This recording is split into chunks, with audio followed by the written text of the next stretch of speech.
Welcome back to Jerusalem Minute here on JNS TV. My name is Josh Haston, correspondent for JNS News. I am in studio with Alex Trayman, CEO of JNS, and we are in the Tisha B'Av season. It is the saddest day on the Jewish calendar, the 9th of the month of Av, where the Jewish people have experienced calamities throughout the generations. And we are here still anticipating a possible strike by the Iranians in response for the killing of Hamas chief Ismail Haniyeh, which happened about 10 days ago or so, which Israel has still not taken credit for. Nevertheless, we are here, I would call it even psychological warfare Iran is using against the Jewish state. We are here anticipating. I mean, it's like business as usual, but yet in the back of everyone's minds, we're anticipating an Iranian strike at any minute as we head towards Tisha B'Av. Alex. Yes, certainly a collective anxiety.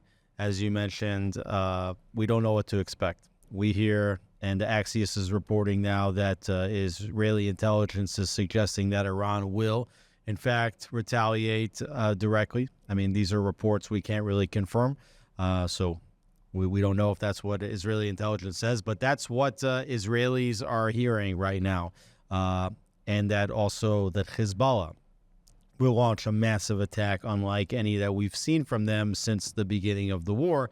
Even though they've been firing into the north, now they could escalate using some of their longer-range missiles, some of their precision-guided missiles, and we're experiencing this anxiety, this anticipation, as you mentioned, right on the eve of Tisha B'Av, which is the saddest day on the Jewish calendar. It's the day biblically that the 10 spies came back with the evil report.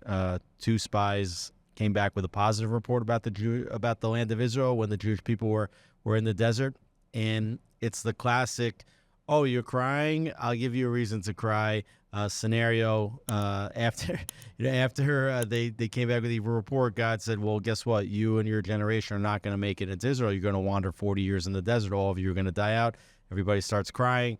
And then Tisha B'Av, the 9th day of the month of Av, turned into a day of calamity in which the first temple was destroyed on Tisha B'Av. Hundreds of years later, the second temple was destroyed on Tisha B'Av. I urge everybody to look up the day, and you can see throughout history specific dates during World War I, during World War II, fallout on Tisha B'Av, the Inquisition, bad days for the Jewish people. In fact, Gush Katif, the Jewish communities in Gaza, were sealed off as a closed military zone before their evacuation and destruction on Tisha B'Av. So the day has been a day of national calamity. And there are reports that the Iranians understand that this is a day of national calamity. And so if they're going to pick any day to attack, pick the day in which the Jewish people seem to have the most calamity, the most sadness, the most bad luck of all. It goes back to another holiday in the Jewish calendar. If you remember, Josh, the holiday of Purim, which we celebrate in the springtime. Then you had the Persians again. You had a fanatical leader of the Persians wanted to wipe out all the Jews. And so he used black magic to pick the date, and he drew lots. That's why the holiday is called Purim. It means lots. He drew a lot in order to figure out when to attack. That was in the month of Adar.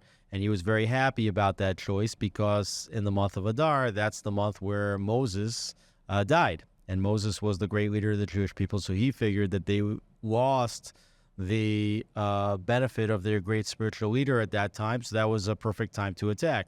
What they didn't realize is that that day was also Moses' birthday. And that when a righteous man passes, his energy comes down even in a very powerful way on the day of his death itself. And what happened in Purim, not only did the enemies of the Jewish people fail to attack, but the negative ruling was overturned, and the Jewish people were given the right to attack their enemies and destroyed all those that wanted to attack the Jews. And it was a stunning victory, and it would be turned into a big holiday. And so what the fanatical Iranian Islamic Republic today, what they don't realize is that in the end of days, that the day of Tisha B'Av turns from a day of great sadness into a day of great joy, and that this day of fasting turns into a holiday. And not only does it turn into a holiday, but it turns into a week-long festival from Tisha B'Av until the Jewish festive day next week of Tu B'Av, the 15th of Av. So while there's major national anxiety, at the same time, it could be that the verdict will be turned and that the Jewish people could experience a miraculous miracle on this day. Let's certainly hope it backfires on them. And if they are planning to strike anytime during the Tisha B'Av fast, as you said about Purim, it turns its course, and it actually becomes a day or a week-long celebration. And next year, please God, we will not be fasting. We will be celebrating. But certainly, as you said, they know all of this. They know the history. They know that historically it's been a bad day for the Jewish people. I would not be surprised if they try something, even though there were reports several days ago that perhaps the president of Iran was trying to convince the mullahs not to attack. It was reported by the Wall Street Journal. That's an absolutely ridiculous report. Yeah, you have to take it with a grain of salt. And what's the point of that? The point is to demonstrate that this newly installed, I don't want to say elected because there are all of the candidates that run in the election for president are handpicked by the Ayatollah, Ali Khamenei, to potentially serve. And we don't know if that election is a legitimate election at all. But those reports are planted in order to try to demonstrate that Pezeshkian, who's the new president of Iran, would appear to the international community to be the moderate, right? So that's why they're reporting that he's pleading with the Ayatollah not to launch an attack. Believe me, him and the Ayatollah are lockstep in what is about to happen. Yeah, no, I think it's also part of the psychological warfare. Iran using the mainstream media to get out these messages as if they were, some kind of moderates or whatnot, or they really weren't planning to attack Israel. Unfortunately, this week we also saw a 23-year-old Israeli was murdered on the road in the Jordan Valley. Another Israeli was also wounded moderately. Yonatan Deutsch of blessed memory, 23 years old, from the community of Beit Sha'an. He just got out of the army. He was in a commando unit, set to get married, from what I understand, in a month from now. He was gunned down in a drive-by shooting in the Jordan Valley. So it seems like the second major incident in the Jordan Valley, I guess, in the last year and a half, when Rabbi D's wife and his daughters were killed in a shooting in the Jordan Valley. So this is an area that's been prone to these types of attacks, and there's a lack of security in Judea and Samaria, even though the army is operating very strongly inside Palestinian cities in these areas that are controlled by the Palestinian Authority, areas A specifically. There's sort of like nightly raids going on over there, many arrests, but they have to deal with the proliferation of assault rifles in these communities, and it's something that's been allowed to happen under Netanyahu and the army's watch over the last many years, and we're seeing what happens here with the gunning down of Israelis who are not looking for a fight. They're just driving to where they're going, coming back from vacation, whatever it is, and we don't really see the perpetrators of these terror attacks getting sanctioned, for example, by the Israeli government, or by the American government, for example. But terrorism still is rampant in Israel and needs to be dealt with. Thousands of attacks in the last 6 months alone, the first 6 months of 2024, which is really not reported, and we'll get to that settler violence talk in a few minutes, or so-called. But at the same time, down in Gaza over the weekend, Israel struck a school, and I put that in parentheses. It was a building, and it had the word school on it. And in fact, it was actually a terror base used by Hamas. You had 20 senior terrorists who were there and were killed, and the world went ballistic I saw it on social media over the weekend, using Hamas's inflated numbers, saying it was 90 people, 100 people or whatnot, saying it was a massacre. And again, when is a school not a school? When there's students no longer in the building, and when Hamas sets up shop there and uses it as a base in order to attack Israelis, in order to fire rockets or whatnot. So it might still say school in a building, but it's certainly not a school. Well, there might be kids there also. That doesn't prevent Hamas from doing it. Quite the opposite. The kids are the best defense mechanism that Hamas has. That's why they set up specifically in schools and in mosques and in hospitals and in UNRWA facilities. That is where they put their weaponry. That's where they have their command and control centers, because if Israel does bomb a school, then the international community, as you said, goes ballistic. If Israel bombs a hospital, as we saw in the beginning of the war, they claimed that Israel bombed a hospital in central Gaza, killed 500 people. First of all, Israel didn't even bomb the hospital. It was an Arab Palestinian Islamic Jihad rocket. They didn't actually hit the hospital, hit the parking lot outside the hospital. And because it hit the parking lot outside the hospital around midnight, there was no way that 500 people were killed. But that's what happens, okay? Something happens near a hospital, something happens in a school. Israel takes out terrorists, 19 terrorists in a command center. And then all of a sudden the headline is Israel bombs a school, kills 90 people, right? That's the narrative. So this is the narrative warfare game that Hamas is playing. The mainstream media falls for it. Social media falls for it. Smart people don't fall for it. Yeah, at this point, though, it's happened so many times. I don't know if necessarily they're falling for it. It's just they're using Hamas's numbers time and time again. And then the situation with that hospital there where a rocket fell short in a parking lot. I mean, how can anybody in their right mind, unless it's this blatant Israel hatred at this point, how can anybody in their right mind trust Hamas's numbers, rely on them, and report them as facts? Well, Reuters does. If you go right now onto Google and you type in Reuters IDF kills 500 hospital Gaza into Google, you'll find no fewer than 24 articles today that refer to the IDF bombing a hospital and killing 500 people. So, that's how these things spread. And then the United Nations goes with those numbers. All of the UN agencies go with those numbers. European governments go with those numbers. So, this has been the Hamas strategy all along. It's, as you mentioned, it's psychological warfare. It's narrative warfare.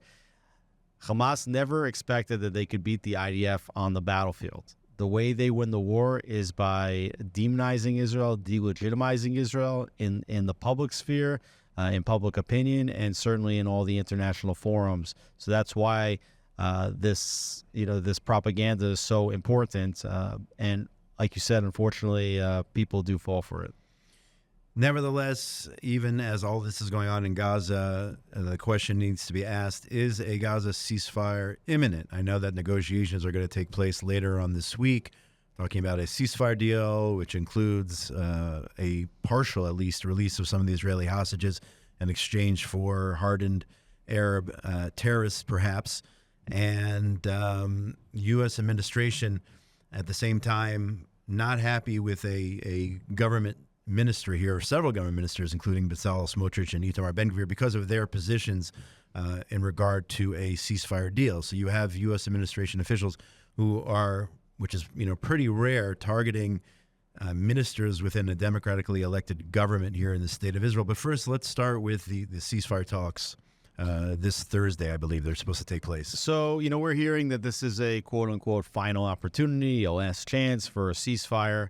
I don't know why this would be the final opportunity or the last chance. I don't know what gives anybody the indication that if it's not now, it's never.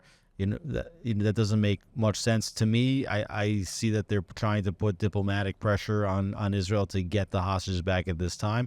But Israel's on the cusp of a much larger regional conflict, right? Hezbollah may attack. If Hezbollah attacks, game is going to be on, okay? Israel's going to fire back into Lebanon. They're going to turn much of Lebanon into what Gaza looks like today. There's the possibility of an Iranian attack. If Iran attacks this time again, it could be Israel now striking Iran directly. So we're talking about the cusp of a major regional escalation. And at the same time, Hezbollah has said that they would stop firing if there would be a ceasefire declared in Gaza. They're saying that the reason why they're attacking is to support Hamas, and that if there was a ceasefire, that they might stop. The Iranians had said that they hoped that their attack would not preclude a ceasefire agreement in Gaza because their goal here is a ceasefire. Now, I don't believe that that's their goal. I think the goal of Iran is what they write on their ballistic missiles, which is, death to Israel, death to America. But if they're looking for a ladder to climb down, if they're afraid of Israel, if Israel has created enough sense of deterrence that they understand that their regimes and their territory could be imperiled by an attack on the Jewish state, so now they need to be able to come off their tough stance. So how did they do that? With the ceasefire, which actually puts Israel potentially closer to a ceasefire deal than they ever were. If Hamas, which has lost most of its top leadership. If Hezbollah and Lebanon, which fear an Israeli attack, if the Iranians fear an Israeli attack, that's the type of pressure that Netanyahu has been saying all along that you need in order to actually get to a ceasefire. So that would mean that Israel would actually have maybe some of the strongest leverage it's ever had. And I do believe that the Israeli government sees the end of this war being a negotiated settlement to get back the rest of the hostages. Remember, most of the hostages that we've gotten back so far came back through a trade arrangement. So Israel understands that. They realize that their best chance to get back hostages is by negotiating some kind of agreement. Israel has demonstrated a willingness to let prisoners out. Recall, Israel has taken over 5,000 prisoners since the beginning of the war. They're sitting in a jail right along the Gaza border inside Israel in the State Tehran facility, which we might talk about in a minute. So Israel has the collateral. Israel might let Yahya Sinwar, who was just appointed as the head of Hamas's political bureau instead of Ismail Haniyeh. Haniyeh was living in Qatar, and they might provide an out for Sinwar to escape the country and go to Qatar. And this could be the scenario that you need to actually get to a ceasefire. If a ceasefire agreement was reached, that could put an end to this conflict for the time being. But the next few days are critical because we don't know what's going to happen in terms of an Iranian strike and what that could mean for these ceasefire talks, which are set for this coming Thursday, from what I understand. At the same time, Kamala Harris is on the campaign trail, the vice president of the United States, who's also running for the Democratic ticket this coming November. And she was speaking at an event, and she had some demonstrators scream out about the situation in Gaza or whatnot. And from what I understand, Harris talked to some of these voters who are uncommitted. There is some sort of movement of uncommitted voters at this point. And according to reports, she said that she was willing to have a conversation, at least with them, about an arms embargo against Israel. At the same time, there was another, we're going to go to the video here in just a second, there was another report here in which Harris told reporters in response to the IDF bombing, which we talked about earlier in Gaza City, that so-called school, she said that there are far too many civilians who have been killed. Let's take a look at that video first. Yet again, there are far too many civilians who have been killed. I mean, Israel has a right to go after the terrorists that are Hamas. But as I have said many, many times, they also have, I believe, an important responsibility to avoid civilian casualties. So again, you have the vice president of the United States saying, number one, Israel, you're killing too many civilians. And number two, I'm willing to listen to these groups who are interested in an arms embargo against the state of Israel. I mean, what are we going to make out of all these Kamala Harris quotes? Well, I think that they're a little bit overblown, some of the reactions here. You know, have there been far too many civilians killed in Gaza? Yes, there have. Have there been far too many civilians killed in Israel on October 7th? Yes, there has. All of these civilians, the fault for all of their deaths should fall on the hands of Hamas. That's the truth.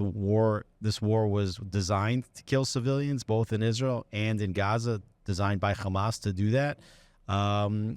You know, I think that you can be sensitive to the deaths of civilians. And since the beginning, we've seen Antony Blinken and others saying that there's far too many civilians killed. And that's one of the reasons why they want a ceasefire. That part doesn't bother me too much. The question is, are you blaming Israel, or are you embargoing Israel with weapons so that Israel doesn't have the opportunity to kill civilians? Now, I don't think that this quote that was made on the campaign trail where she said she was open to a conversation, I don't think that that means that Kamala Harris is saying that she's going to withhold weapons to Israel. Of course, at the same time, we're seeing that certain weapons are already being withheld from Israel.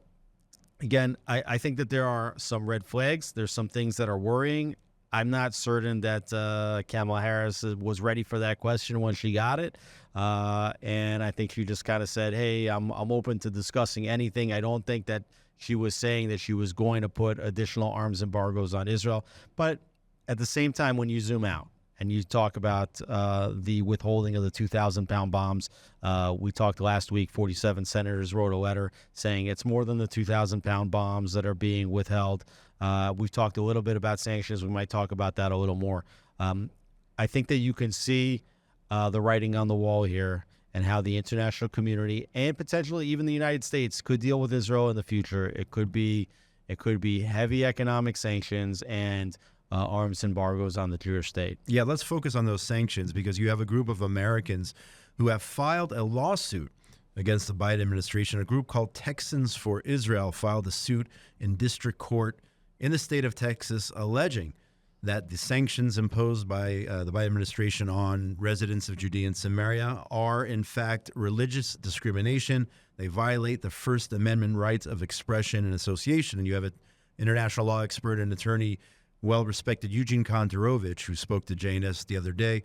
And he said, you have to understand something. This isn't just about some hilltop people in Judea and Samaria or whatnot. This is about anybody potentially who does not support the vision of the Biden administration and a two-state solution or whatnot.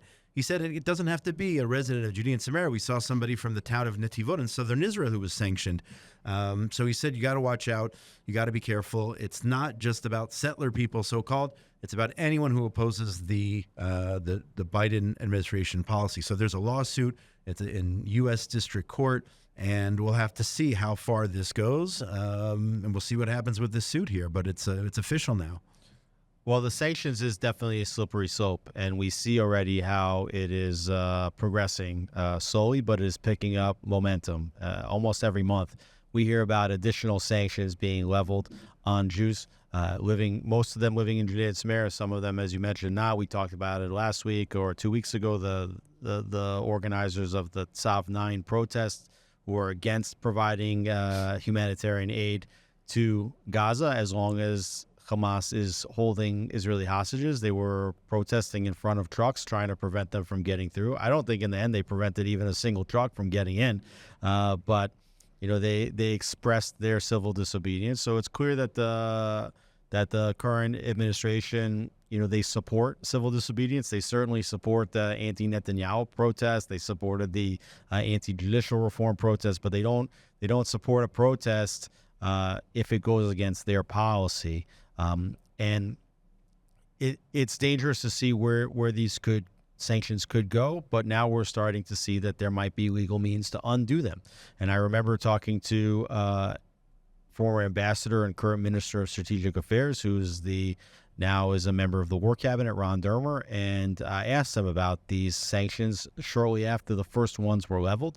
And he, at the time, was encouraged that as quickly as an executive order could be signed, it could also be unsigned or revoked. And certainly here you have the situation where the district court could turn around and say that these sanctions, in fact, are a violation of American citizens' constitutional rights, and that the whole sanctions regime could be, in fact, overturned. We'll see how this plays out over time. You mentioned before the situation at the Stay Tehran Detention Center. That is where a lot of the Nukba Hamas terrorists who carried out the massacre on October 7th are being held. There was an incident there involving one of the terrorist prisoners, allegations that he was potentially sexually assaulted by one of the guards. And now you have an expert, Professor Alon Pekarsky, director of general surgery at Jerusalem's Hadassah University Medical Center, and a board-certified general surgeon specializing in this type of incident, saying that the Hamas terrorist, perhaps the wounds which he suffered from this incident were self-inflicted. In other words, he is saying, as a medical professional, that the allegations against these soldiers of sexual violence are perhaps false. So that's where we stand right now, and the investigation continues, and the court cases against these soldiers continues. Yeah, so let's unwrap what happened over here. So there was an allegation that some soldiers may have, quote, raped. They said rape, but then they said, well, maybe it wasn't a rape, but it was some kind of like a sodomy. Maybe somebody had like stuck a gun someplace where the sun doesn't shine or whatever it is. And what happened, the way this all came to light, was because the military prosecutor ordered basically like a force from the military to go in masked and to quickly arrest 9 soldiers for taking part in sexual assault and violence. And it really set off a firestorm in the country because you had lots of people here who want to defend the soldiers during a war, storming down to the State Tehran base, actually some of them breaking into the base. You had Knesset members going down there. So there was like a big, massive protest all of a sudden against the military prosecution for doing this. Now, you're in a war situation. If you have suspicion that some soldiers acted inappropriately with soldiers inside a base and you want to investigate it, so you say, we're going to investigate it, and here's an envelope, and we would like to subpoena you to a hearing. Okay? You don't storm in with masked men and arrest these people. By the way, they arrested 9. 5 of them have already been released. Okay? Completely released. So that means that they stormed in. They took, most of the people they took weren't even involved in this at all. So you could see clearly that it's already possible that this was a complete and total overreaction. And the next thing that happened is last week, Channel 12 received leaked footage from the prison, from a military security camera, supposedly of soldiers taking one prisoner behind like some boarded off area. And you can't see what happened over there, but they say that this is proof that the soldier raped the prisoner. The idea that a soldier would rape a prisoner in front of other prisoners and other soldiers, it seems inconsistent with the way Israelis would tend to behave in such a situation. Yeah, we're not Hamas here. Right? Now, the video doesn't prove anything, but what's interesting is that somebody leaked security footage from a maximum security prison during a war to a television station. Now, I saw various posts on X from soldiers that said, I was stationed on State Tehran base.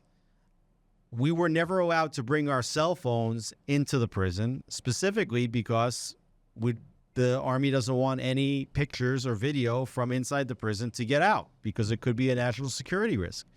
And so while the soldiers are checked before they go in to see whether they have a cell phone, to make sure that they don't, somebody's leaking footage from the military to the television station. So why are they doing that? Okay, why is all this happening? And those that want to see this war come to an end fast, maybe because they want to see the hostages home as soon as possible, what they're trying to do, and this is propaganda on the left-wing Israeli side, is to demonize the IDF and to say the IDF is just as bad as Hamas. And it's just not true. That is not the case. And here you see now, once again, proof, potential proof from an expert. You said this is a surgeon who specializes in this area of the body, saying that it's highly possible that this could have been a self-inflicted wound. For example, some were suggesting that he might have stuck a cell phone up there in order to conceal it. Okay, so we don't know what happened, but certainly during a time of war, the military prosecution should be backing up the soldiers and not backing up a singular prisoner who may or may not have had something happen to him. And you know what? If something did happen to him and a soldier was responsible, so a couple things. First, that probably happens in many prisons around the world all the time, and it doesn't make it okay.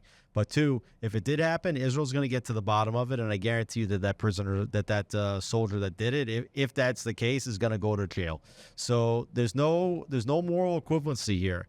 If something happened, that's a completely isolated incident, and the person will be punished. But here you see that it might not even have happened to begin with. Yeah, number one, as you said, I think the most important point is to state that Israel isn't Hamas. There's no moral equivalency. And number two, that those who were responsible for issuing the call to raid the prison, the State Tehran facility, have already admitted this was a mistake, the way they went in, masked and whatnot, in the midst of a war. And they admitted that it should not have been handled. It should have been handled, as you said, with handing a piece of paper, subpoena somebody, and they completely overreacted here. But we're going to move on to the country of Norway, the Scandinavian nation of Norway, versus the state of Israel. Israeli Foreign Minister Israel Katz informed Oslo that he was canceling diplomatic status of 8 Norwegian representatives operating out of the embassy in Tel Aviv Basically, these Norwegians are sitting in Tel Aviv in the state of Israel. They're actually working as ambassadors, if you will, to the Palestinian Authority in Ramallah. They're issuing all these unilateral decrees, recognition of a Palestinian state, insisting that Israel be taken to the International Criminal Court in The Hague. And they're doing it out of their Tel Aviv office. So the foreign minister said, enough already. We're not going to let this happen. And essentially took away the diplomatic immunity for these 8 Norwegians. This could be perhaps the start, but Israel certainly not happy with the way Norway is behaving right now. It's not just Norway. We saw recently Spain, I guess maybe 6 weeks ago, something like that, said that they were going to recognize Palestinian statehood. They were going to open up an embassy in Ramallah. And what happened? All of a sudden, the Spanish the diplomat said, "Wait, we don't want to be in Ramallah. We want to be in Israel." Right? And you see here the same situation now that the diplomats that are dealing with Ramallah are living in Tel Aviv, where it's a lot more comfortable for them to live. So here they all want to recognize Palestinian statehood, but they don't want to go there. They don't want to live there. That's not a place they want to be, because they know that a Palestinian state is going to turn into Lebanon, or is going to turn into Syria. It's going to turn into Iraq. It's not going to be this beacon of democracy here in the Middle East that the state of Israel is, so they don't want to live there. They want to live in Israel, where the Tel Aviv and everything's fancy and fun. And it's time that Israel starts to fight back. And I think that this is something that Israel can do, not only to Norway, again, but to all diplomats, all the UN also. Especially the UN. You have the UN here. They're operating here to delegitimize the state of Israel incessantly. UNRWA, okay, not only do they operate in Gaza, they also operate schools all over Jerusalem and elsewhere. And the state of Israel can revoke the diplomatic status. They can ask UNRWA to please take a hike and to leave the country. These diplomats are sowing so much damage to the state of Israel, and Israel doesn't have to put up with it. Yeah, absolutely. I mean, it sounds ridiculous, but the way these UN people park their cars in downtown Jerusalem on the sidewalks like they own the place, or they party in Tel Aviv, they're so happy to be here, yet when push comes to shove, they turn in a drop of a hat. They turn against the state of Israel. We have time for one more story here, and this just appeared in the news the other day.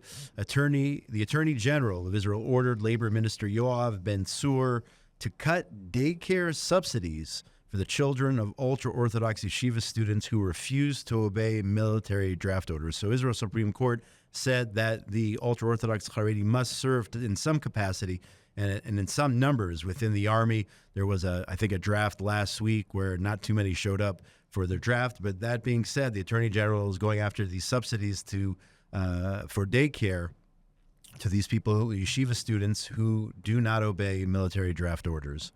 Yeah, it's a complicated situation here. I think almost everybody, except for the Ultra-Orthodox, want for the Ultra-Orthodox, these Haredim, as they're called in Israel, to serve in the army.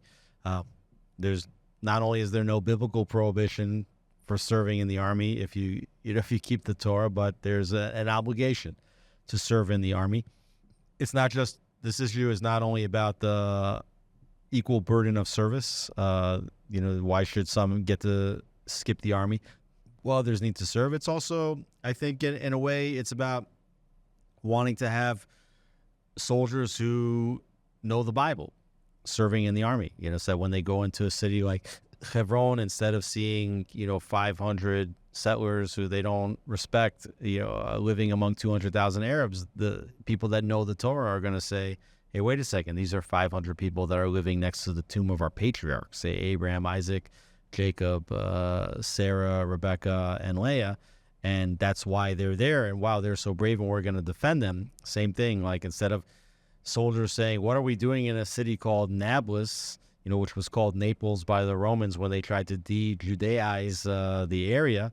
Arabs can't, they call it Nablus instead of Naples. Somebody that knows the Torah is not going to say, hey, what are we doing in Nablus? They're going to say, this is the biblical city of Shem, and Joseph is buried right here. The building of his burial tomb is still right there, and say, that's what we're defending. And you have the Attorney General, the court, saying that now it is time for the Haredim to serve in the army. They don't want to do it. The reason they don't want to do it is not because they believe that it's a Torah prohibition to serve in the army. They understand who runs the army today. It's the secular left wing of Israel. They have a lot of times men and women serving together. They don't really observe the Shabbat, by and large, and different things. So the Haredim are worried about their lifestyle. What will happen to the religious lifestyle if they serve in the army? The army making some accommodations towards the religious lifestyle, but they don't want to go all the way. They don't want to turn it into an army in which the religious feel very comfortable and happy, or at least as of yet. And now what you have is the Attorney General turning around and saying, okay, well, now you've been ordered to serve. And the reason why they've been ordered to serve is because the legal framework that was passed by the parliament, by the Knesset, for the exemptions had expired, and there was no law on the table. So the court said, if there's no law permitting these individuals not to serve in the army, then they have to serve like everybody else.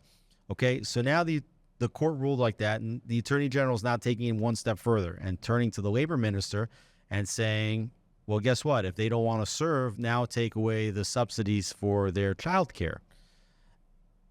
Now, the reason why they need child care is because the mothers in these families work. Okay, the mothers have entered the workforce. There are actually very high employment rates of Haredi women in the workforce compared to other sectors of society. And at the same time, these are families that have a lot of children. Okay, now daycare is not tied to army service in any law whatsoever. The state gives daycare subsidies to all parents, especially to working mothers. Right. And it has nothing to do with army service. But the Attorney General on her own has now decided that she can penalize these families by removing their daycare subsidy. And the question is, like, who passes the laws in Israel? So this wasn't a law that was passed that said that you can do that, and this wasn't the court that was responding to a case that decided what the penalty should be. This is the Attorney General acting on her own, deciding what punishments should be doled out to what members of society, if they would choose not to comply with the law. And this is happening now just a few weeks before the school season is about to begin. So who governs Israel? That's the ultimate question. The question. Who runs the show here? You see here that the Attorney General is in many ways much more powerful than the Prime Minister. Now, did you vote for the Attorney General? No. I did not vote for the Attorney General.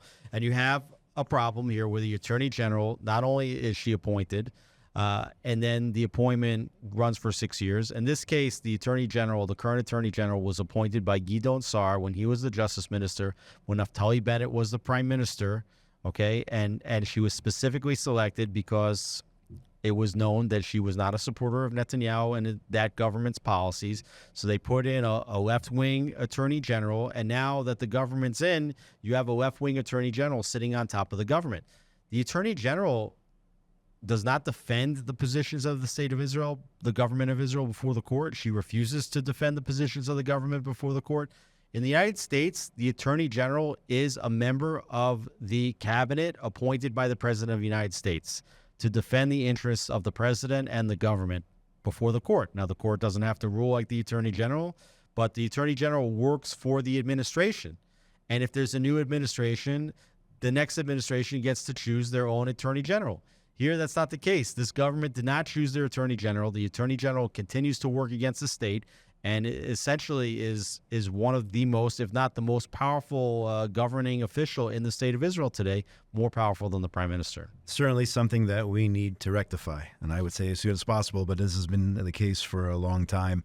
But it needs some work, that's for sure. Well, that's why also the Justice Minister has said in the recent cabinet meeting that he wanted to revisit the judicial reforms. Now, you remember last summer there was a disaster. Yeah, for sure. When they rolled out the judicial reforms, and you had major protests against the judicial reforms. But what you have seen is since that summer, since the protests, since the Prime Minister repealed the bills that were going to advance judicial reform, you have seen the court just step in and fill that vacuum and abuse the system over and over again. And so the situation that existed before judicial reforms is actually worse today than it was then. And I don't think this would be a very popular move on behalf of the Justice Minister. I think that a new way of getting judicial reforms needs to be presented. It has to be some kind of completely different formula. But it is clear that the court and the prosecution, which work together, which they also work with left-wing NGOs to bring cases, that the way the entire system works is completely undemocratic, and that if you actually want to get toward a democracy in this country, a real democracy, which it isn't, and we can talk about that maybe a different week, you're going to have to reform the court in some way or another. Yeah, as you said, Justice Minister Yariv Levin pushing for the renewal of the government's legal overhaul, which has been frozen since October the 7th. We'll keep our eye on that story and all the news from here in Israel. But we are out of time for today's episode of Jerusalem Minute here on JNS TV. Thanks so much to Alex Trayman, CEO of JNS. My name is Josh Haston. Go to JNS TV on YouTube. Check out all our amazing content. Go to jns.org for all the latest news from Israel. For everyone out there who's commemorating Tisha B'Av, the fast of the 9th of Av, have a meaningful fast. And please God, we'll see what happens in terms of Iran over the next several days and Hezbollah. And hopefully everything will be okay. And we'll be able to do our show as usual next week. Shout out to Ryan Lifshitz. We got to make sure Ryan Lifshitz needs a big shout out. Behind the glass. The man behind the scenes who we could not do the show without him. So big shout out to Ryan. Everyone out there, continue to pray for the welfare of our brave IDF men and women who are fighting on 7 different fronts here, defending the state of Israel and the Jewish people. Have a great week. Have a safe week, everybody.